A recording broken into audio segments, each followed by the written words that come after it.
Welcome to the first ever Vegeta predictions for UFC 320. Today I'm going to be breaking down and predicting every fight on this card. I think it's a pretty solid card, but it's kind of mid. There's things that could be better, especially the fact that we have several women fighting, but what are you going to do? Starting off, we have Veronica Hardy versus Brogan Walker. I don't know jack shit about either of these women. Veronica Hardy is kind of hot though, so we're rocking with Veronica Hardy. Next up, we have Ramiz Brahimaj taking on Austin Vanderford. Let me look at the records. I know Ramiz Brahimaj is not very good, so I think that Austin Vanderford, I don't know shit about either guy. Ramiz Brahimaj via sub. Okay, that's what we're rocking with. Ramiz Brahimaj via sub. How old are they? Does not say. Moving on, Punahele Soriano versus Nikolai Veritnikov. Veritnikov is pretty solid. I don't know much about who the fuck are either of these guys. What the hell? We're rocking with Veritnikov because his name ends in OV via sub. Next up versus Patchy Mix. Okay, I actually know about this fight. Patchy Mix is taking on, I think, the LFA champion. And since Patchy Mix shot the bed so badly, everyone's rocking with Yakub. We are not rocking with Yakub on this one. We are rocking with Patchy Mix. Probably via boring-ass decision. But just because this guy is an LFA champ, that doesn't mean anything.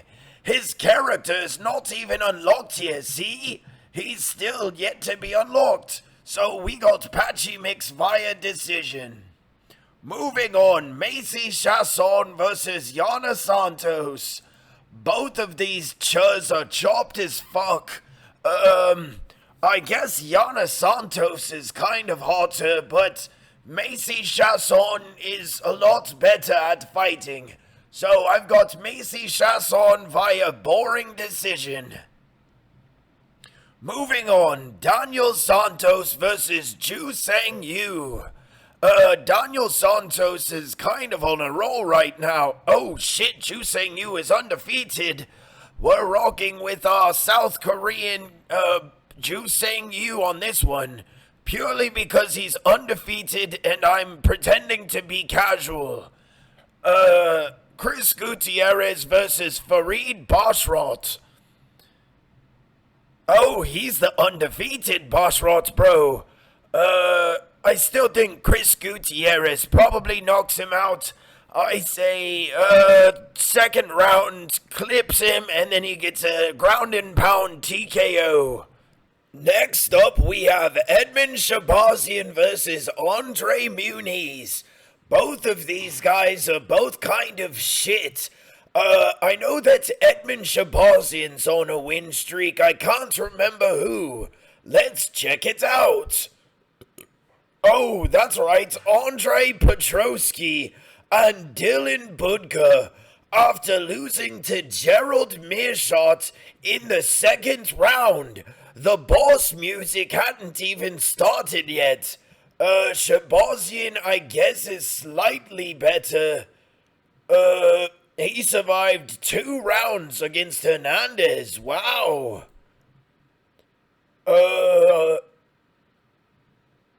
He's fought some very stiff competition. Holy moly.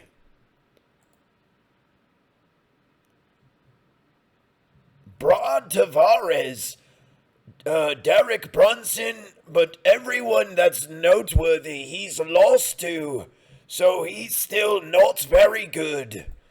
But I think Edmund Shabazian probably gets this done via decision because Andre Muniz lost to Ikram Aliskerov, who sucks. He beat the Iron Turtle, but that was nearly 2 years ago. It's been a long time. Damn it. He took 2 years off and then came back and got knocked the fuck out by Ikram Aliskerov. So I don't think Andre Muniz has this one in the bag. I think Edmund Shabazian via decision or second round knockout. Moving on, we've got Ateba Gautier versus Ozzy Diaz. Ateba Gautier is goated as fuck, and Ozzy Diaz is simply not very good. Ateba Gautier, I think they're calling him the middleweight Francis Ngannou, cause he's holy shit 6'4", and they're both from Cameroon. Ateba Gautier's been knocking everyone out left and right.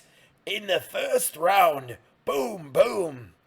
Yeah, 2 first-round knockouts this year alone. So I think we're going to see a very similar thing. I think Ateba Gautier knocks out Ozzy Diaz in the first round, and they have this as the final prelim for a very good reason. Shout out middleweight Ngannou. Moving on to the main card, we've got Officer Joe Pyfer taking on Abus Magomedov. Joe Pyfer's got the chance to put his hands on a Muslim, and I know he's so excited for that. I don't think Abus Magomedov is very good, and I'm fairly certain he's quite chinny. Let's see. He beats Pereira.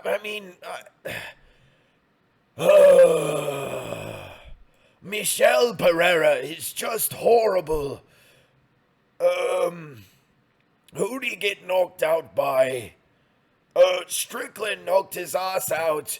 He lost to Peraljo. I don't think he's very good. I think that more than likely we're gonna see Officer Joe Pyfer dropping a big meaty hook and knocking out Abus probably in the second or early third round. I think as long as Joe Pyfer only doesn't go for kill shots like what he did against Kelvin Gastelum, Kelvin Fatsalum, in that fight Joe Pyfer was only going for kill shots, and it's like, Joe, just get some points on the board. Go for a takedown. You keep trying to knock this fat-ass Mexican out, and you're not going to do it. So I think he's going to get that done against Abus Saturday. And I think Officer Joe Pyfer's going to get a ranking and turn the body cam off. Moving on, we've got Josh Emmett versus Yusuf Zalal. Yusuf Zalal, he beats Calvin Cater. Oh, and a bunch of nobodies. He was kind of styling on Calvin Cater until the third round, and then he just danced away. It was really pathetic, but I mean, what are you going to do? Calvin Cater he's alright, but I don't think that's going to happen in this fight. I think that Josh Emmett is the fighting Falmer. I think Josh Emmett's probably going to piece him up. I think unless he's really lost a step like how badly he did against Lerone Murphy, I think Josh Emmett's probably going to get this one done via decision, 29-28. Moving on, we've got Yuri versus Khalil. I bring great storm against Khalil Roundtree, and I will go for finish. Let's go for that. I think that Khalil is great fighter, but I am Samurai from Czechoslovakia, and we will bring the storm against each other, and Khalil will face my fist against his face. Yes, that is right. and I think I will be getting the win. Let's go for that. I think that Khalil is probably going to get styled on for 3 straight rounds, and we might see a finish in the third. Khalil's kind of got a chin, but Alex managed to... No, I don't know. I think that Khalil's kind of got a chin, but it's not the best. And more than likely, Yuri gets it done via decision very dominantly, or Yuri puts him away in the third. Yuri wins no matter what, though. Moving on, we've got Marab versus Corey Sandhagen. I know in my earlier video I was joking around and saying, Corey, white people win the function has Corey Sandhagen, but Marab is gonna get this done. I think we're going to see a very boring yet dominant performance from Marab. Corey's going to do a lot better on the scrambles, but he just chokes every time he's given a big opportunity. Corey more than likely will ground me roll, but not do enough on the feet. Get way too in his head and just beak us in test tubes and not fucking fight. Corey has a bad habit of being way too in his head and not even fighting. So I think Marab doesn't even do that. Marab doesn't think ever. He just go, go, go. And Corey thinks way too much. Marab is going to be way too much for Corey to handle. And Corey's going to overthink every punch he throws. I think Marab probably wins 49-46. Moving on to the main event. Sharma. We've got Sharma versus Magomed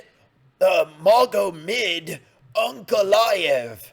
I think that Sharma probably gets it done. I'm not even rage baiting. No cap, no keezy.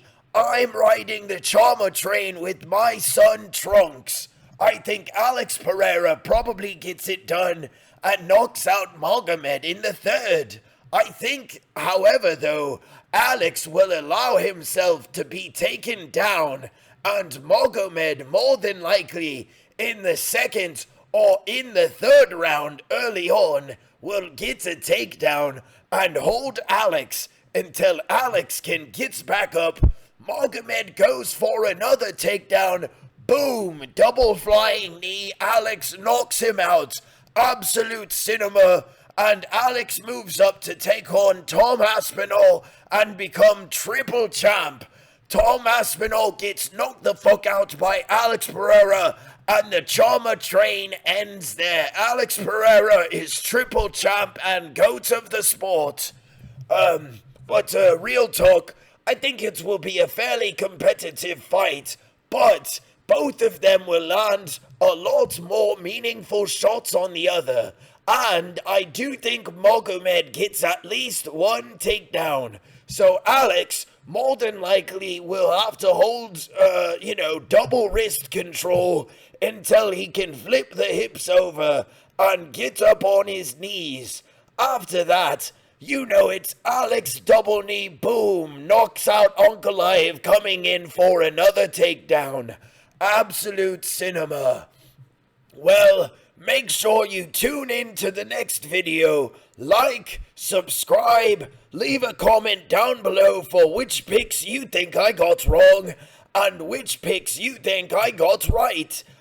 Check out the Patreon, like and subscribe and comment, and like and subscribe. Thank you for watching. Like and subscribe. White people win the function has Corey Sandhagen. Shut up, Vegeta. Everyone knows the Marablin is just gonna steamroll through Mr. Beakers and test tubes. Hey guys, y'all ready for me to start the Chama chant? Shut up, Trunks. You've gotta be more retarded than Marab to think that Corey has any chance at winning. Kakarot, look at my skin color. We are rocking with Sandman. And I'm riding the Chama train all the way to Big Ink Station. Shut up, Trunks. After subbing O'Malley, there's no way I will ever pick against Marab ever again. That's what I thought too, until I remembered White people win the function has Corey Sandhagen. I'm not even gonna engage with this rage bait. Why don't we go ahead and pivot so Trunks can feel included too? What do you think? I've got Big Hank subbing Alex in the 4th. Big Hank couldn't even get a takedown in the first one. There's no way. Shama via left hook. Big Hank did say that he would not shoot any takedowns during the build-up of their last fight. And the last fight was during Ramadan. So Big Hank lied during Ramadan. He has to forfeit the belt or go to Muslim super hell. Who do you have for the main and co-main of UFC 320? Will you tune into my UFC 320 predictions, dropping exclusively on my YouTube? And when will I address the Labubu in the room? Find out next time on Dragon Ball Z!